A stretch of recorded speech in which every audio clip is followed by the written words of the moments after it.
Hello everyone, তোমরা সবাই কেমন আছো? আশা করি ভালো আছো, সুস্থ আছো। তোমাদের ভালোবাসায় আমিও খুব ভালো আছি। আজকে তো গণেশ পুজো, তারই কিছু মুহূর্ত তোমাদের সাথে শেয়ার করতে চলে এলাম।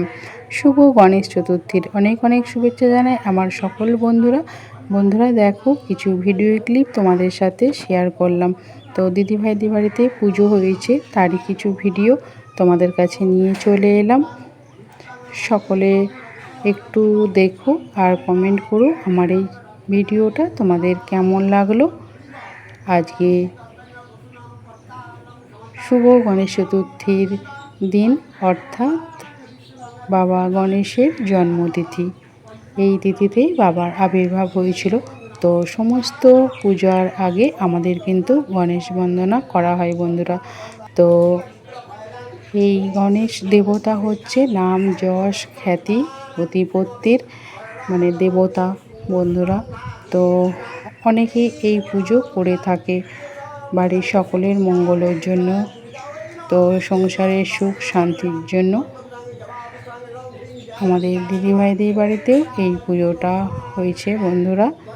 তো কেমন লাগলো এই পুরো ভিডিওটা অবশ্যই কিন্তু কমেন্টে জানিয়ে দিও, আর অবশ্যই কমেন্ট করো জয় গণেশ চতুর্থী। তো বাবা এই দিনেই আবির্ভাব হয়েছিল, অর্থাৎ বাবার জন্মদিন এইটা, গণপতি বাবার জন্মদিন বন্ধুরা। তো এখানে পুরোহিত মশাই আগে থেকেই দেখলে যে পুজো করছে। তো সকলে কমেন্টে লিখে যাও গণপতি বাপ্পা মরিয়া। তো এই পুজোটা আমাদের মুম্বাই গুজরাটে খুব বিখ্যাত বন্ধুরা। ওখানে খুব ধুমধাম করে গণেশ পুজো হয়। তো এখানেও অনেকের বাড়িতে এই গণেশ পুজো করে থাকে। তো দেখলাম অনেকেই এই গণেশ পুজো করেছে বন্ধুরা। তো আমাদের দিদিভাইদের বাড়িতেও এই পুজোটা হয়েছে। তো ভাবলাম চলো একটু তোমাদের সাথে শেয়ার করি বন্ধুদের সাথে। তো বাবা সকলেরকে ভালো রেখো, সুস্থ রেখো। তো চলো, ভালো থেকো, সুস্থ